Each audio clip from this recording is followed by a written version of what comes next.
Des raids israéliens ont visé samedi 17 février la bande de Gaza, après que 4 soldats israéliens ont été blessés lors d'une explosion à la frontière, dont 2 grièvement.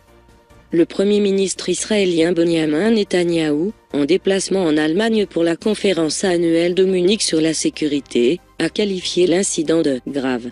Nous répondrons de manière appropriée, a-t-il mis en garde dans un communiqué.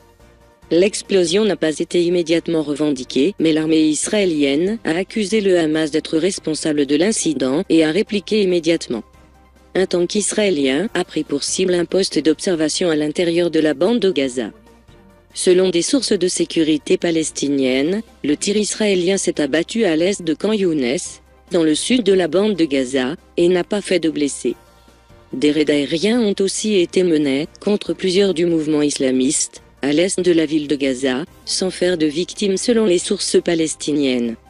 Il s'agit d'un des incidents les plus sérieux à la frontière entre Israël et la bande de Gaza, contrôlée par le mouvement islamiste Hamas, depuis la fin de la dernière guerre qui les a opposés à l'été 2014.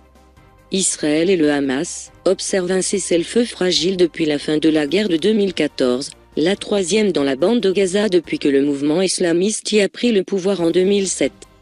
Au début du mois, l'armée de l'air israélienne avait mené des raids sur le sud de la bande de Gaza après des tirs de roquettes depuis l'enclave contre le territoire israélien.